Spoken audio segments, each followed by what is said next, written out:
Okay, today I'm here with John Mix. He's the CEO and co-founder of Finis Inc. And he's got an amazing story. I'm really excited to have you on, John. Thank you so much for joining us. Yeah, thank you for having me. I look forward to it. The people at Finis are innovators in the swimming world, and we love to bring these innovators to so that everybody can see what they're doing, and more importantly, with an innovator, you want to know why they did it.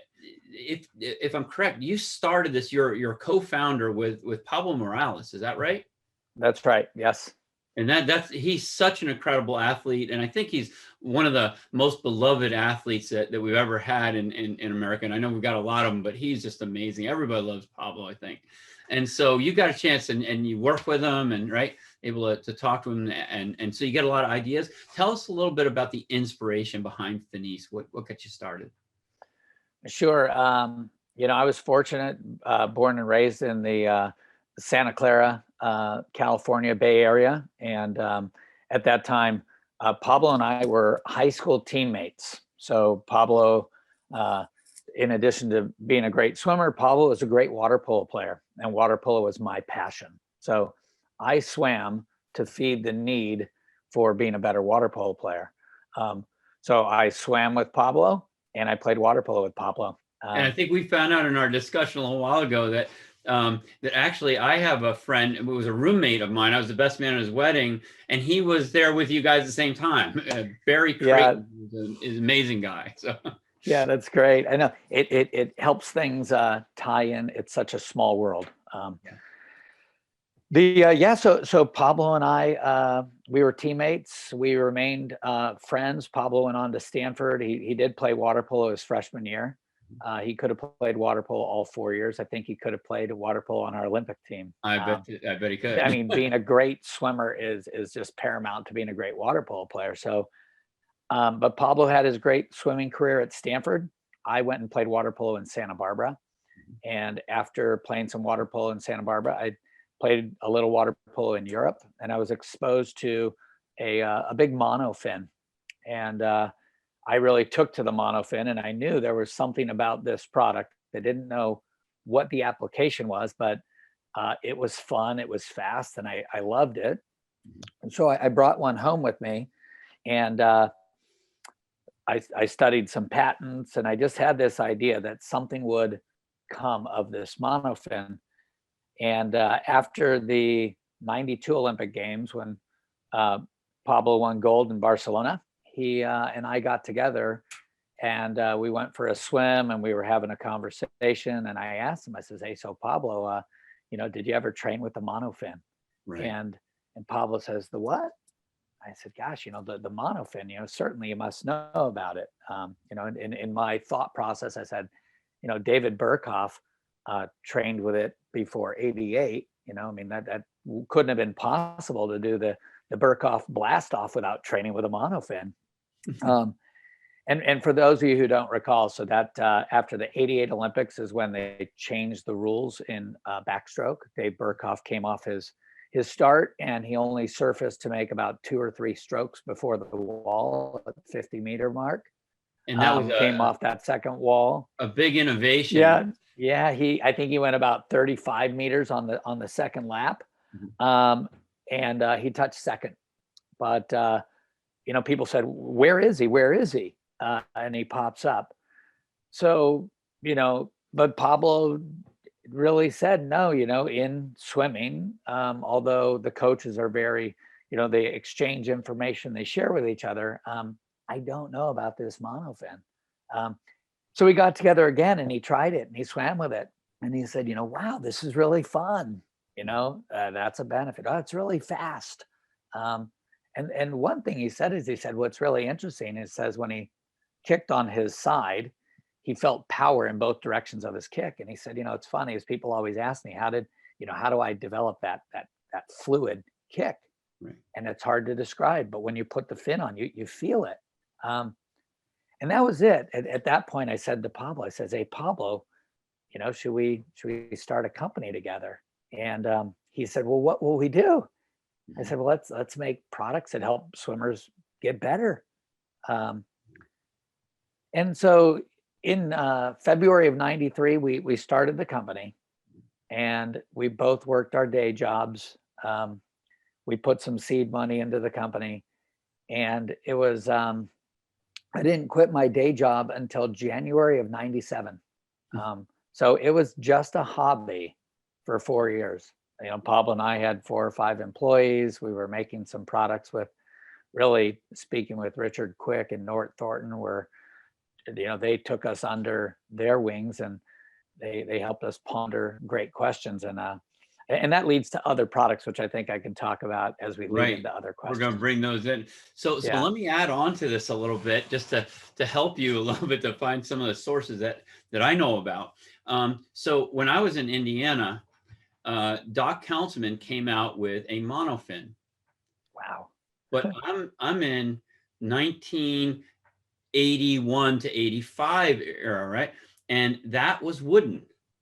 And he pulled that out, and we actually used to get, and you'd have to tie yourself into this thing and move it. It was very, very heavy, but you could swim significantly faster. There was no comparison to you swimming using this monofin. And I don't know, I don't think it was back as far as Chet Yastrzemski, but it was way back that they had this monofin. But it wasn't a fin like you guys came out with. It was more of a piece of wood, a wooden structure that you tie yourself into. And it was all created. And I believe he had that made, and he had 2 of them. And he said Mark Spitz, who was 10 years before us, right, had actually used that. I think it was Mark and a couple other people. Wow. That type of, right. And he always said great butterflyers kick both up and down. So that whole thing comes back to where you can learn this, where they're pushed back and forth, is when they get the monofin, right? They can then really recognize both sides, like you're saying. And that was from Councilman all the way through you guys, through Pablo, right? And that's exactly what happens. So as they push back and forth, these are great tools. Okay, sorry to interrupt you. No. In fact, I think as we, you know, as we talk about different things today, we will move into some of the products. And I still believe that the monofin teaches such an essential skill that it's hard to learn without. You know, I think it really has, you know, people started coining this thing, the 5th stroke. What is the 5th stroke? The 5th stroke is the underwater dolphin work you're using on your starts and turns, and it's used in every stroke except for breaststroke. And that recognition, right? It helps you recognize it. That is a great product you guys came out with.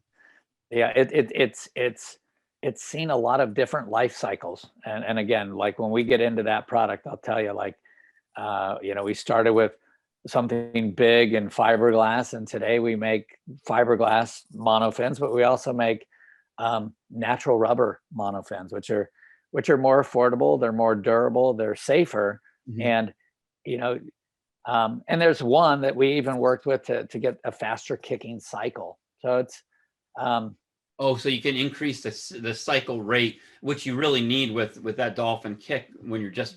That's right. So with the monofin, the one thing that you won't get is if you were to say, hey, well, I understand I'm building this motion, which is, you know, the more fluid we can make that sinusoidal motion. Mm-hmm. Is so important.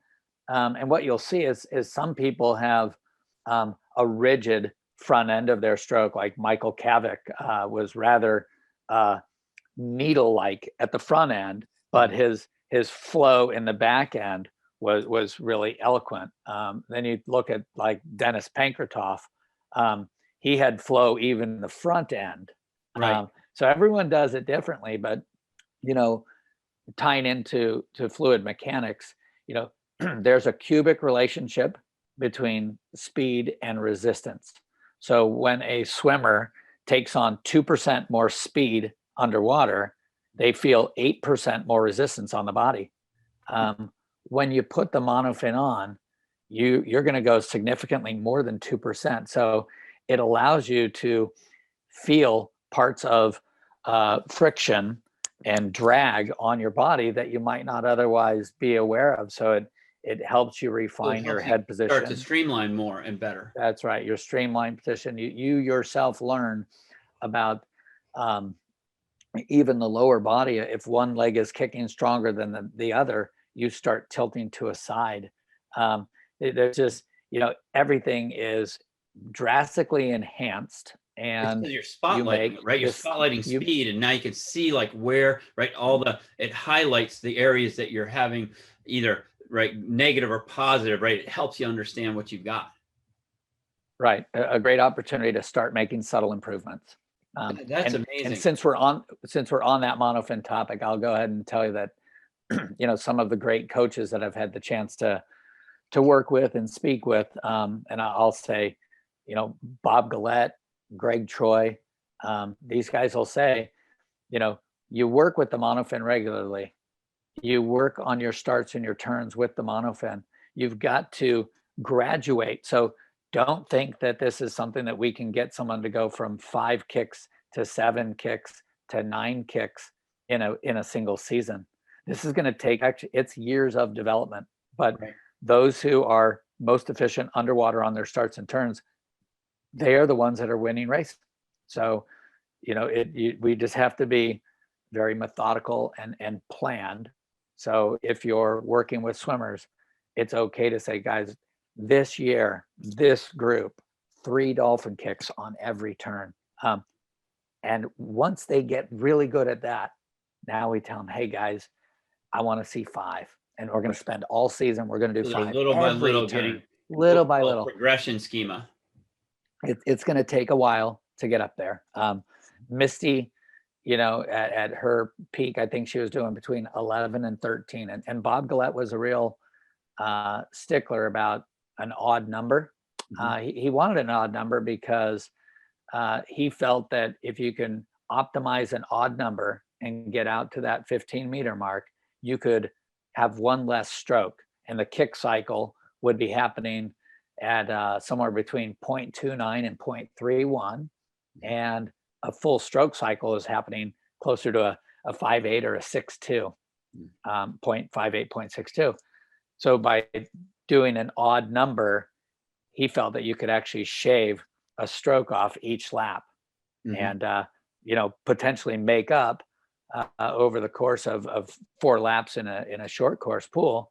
You're making up 1.2 seconds. So what you can do is, right, if you shave off, let's say even one stroke, right, that's a half a stroke cycle. And let's say your stroke cycle is a second. That means you got a half a second off per lap, right? So if you're doing per lap like that. And so you can end up really decreasing. And we have that tool that we were talking about, which is a race mapping that helps you understand exactly how to do that. We have a lot of tools that work very well together with your tools. The first thing I want to say is it seems like you have a very different approach than somebody that is actually copying a product and then trying to resell. They didn't do that research into it. That costs money and time and effort, doesn't it, to do that research? Yeah, I think, let's step back and say, what do I feel separates Finis from the other brands? Yeah, but I think it kind of plays along with your question quite well. In '93, when we started, this was never intended to be a source of John and Pablo's income. This was a hobby. And so, bringing that monofin to market and exploring conversation with the coaches, they not only did they like the thought that we were thinking differently about swimming, but then they posed other questions to us. I think one of the great ones was Nort Thornton suggested to Pablo and I one day, and he said, I just wish we could figure out how to get people to rotate their hips earlier in the stroke so they get more power in their right. So they're using the stroke. hip as leverage in some ways too, right? Yeah. So, but Nort said, how could we teach that? And because it wasn't paramount that Pablo and I figured it out for income, it was just a conversation. And maybe my own thinking was, I never was that great swimmer. I swam to feed my water polo habit.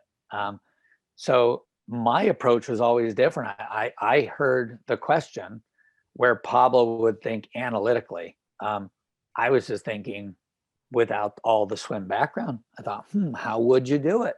And, and that led to two really, really significant hip rotation products, a hydro hip, which puts fins on the side of your hip, which adds resistance. So if you don't start the rotation at the right time in your stroke, you won't be able to move that fin through the water, and you're going to have some negative feedback because your other hand's going to hit it. And when you remove the product off and you don't have the resistance, your hips really slam into position. And, that was one. And then, but yet it wouldn't work as well for a less developed athlete, for a younger swimmer. So then we came up with something that's called the Tech Talk, and that provides audible and physical feedback to the younger swimmer about the timing of the rotation. Do I hear the noise at the top of the stroke, or when do I hear it? And so that has to do with the power that you get in the stroke, as well as the ability to streamline things like this. Timing of the hand and the hip. I think that it really just teaches you something that, again, it's how do we teach these skills? And so somehow along the way, as we develop products, people have proposed, questions to us, how would this, how would that? I think when we were the original brand that brought the Snorkel to the market. And I think like our swimmers snorkel. And I think part of your question was, how do you know what to do and what kind of resources to put towards it? Well, I'll let everyone know the very first snorkels we made, we inserted a heated Teflon rod into a sprinkler tube, and we bent a sprinkler tube on a jig and we cut it, and we sold pieces of bent sprinkler tube with a mouthpiece on it and a little head bracket that we made, just to kind of, was it proof of concept? But Pablo and I recognized the front snorkel is used in this sport called fin swimming, which was something they did in Europe. But to have a snorkel go in front of your face, to be able to not have that rotation of the head and focus on all the other elements of swimming was initially that was the thought process. What you find out later about it is, when you put on the snorkel, you actually can swim very, very slowly. And without a snorkel, you can't swim slowly perfectly, because you got to get back to get a breath. Yeah, your body changes. And when you take that breath swimming slow, your hips are going to sink. So now I can really put my head in. So again, it was like, what have we learned? I think a couple of coaches were the ones that said right away, it's when you use that snorkel, it's a chance to teach your athletes to breathe from the lower diaphragm, which really changes the aquatic signature, right? To find that fulcrum point to balance upon. When they turn their head, right? So you've got your focus on and down here under the water, which is probably the most important thing that you can focus on, is how you're handling that water, how you're connecting with it. When you turn your head for a breath, there's actually disconnect in the focus, because almost everybody's mind goes to the same place, which is on their lips. Even though they breathe, millions of times in the water, they go over to take their breath. They're always checking to make sure they don't get that water in the mouth and things like that. And then they get back.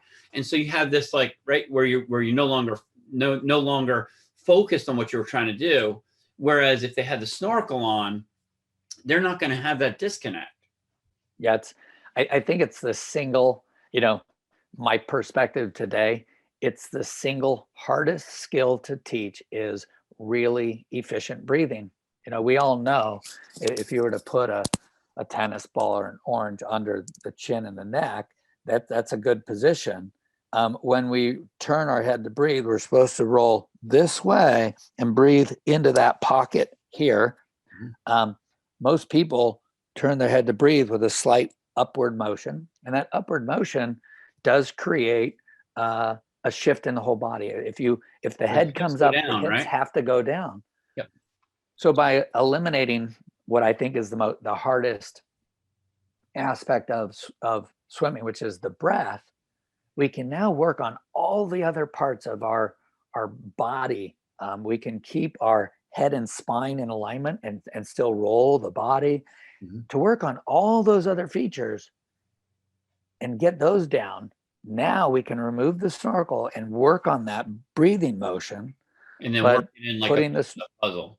yeah, and then put the snorkel back on. You got to know how to breathe properly, but you also have to know how to do all the other parts. So taking away that hard part allows me to concentrate on the other parts. Right. So it's, and folks, what that does a lot of times too is, so when the head turns, right, if you're not breathing effectively, is it's going to reduce the stability in your stroke, and stability is such a big deal, right? So all of a sudden, like John was saying, the hips go down, things like this, and then once you get back to the breathing position, you have to regain your stability before you can start to work again. And then as soon as you start to work, guess what? You got to breathe again. So you get very little time to work and a lot of time taking breaths. If we can get it so, right, and this is what John and Finis has done, is they can get it so it stops the turning of the head constantly and allows you to gain that stability and work on that stroke. And then later, once that stroke is stable, to start to work in that really excellent breath, if I'm understanding that right, John. absolutely. It's today, all of the brands offer a snorkel.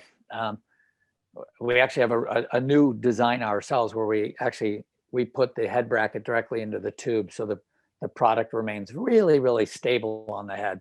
More often than not today, I see so many people who say, hey, get your snorkels, we're doing this. They put it on, they do it.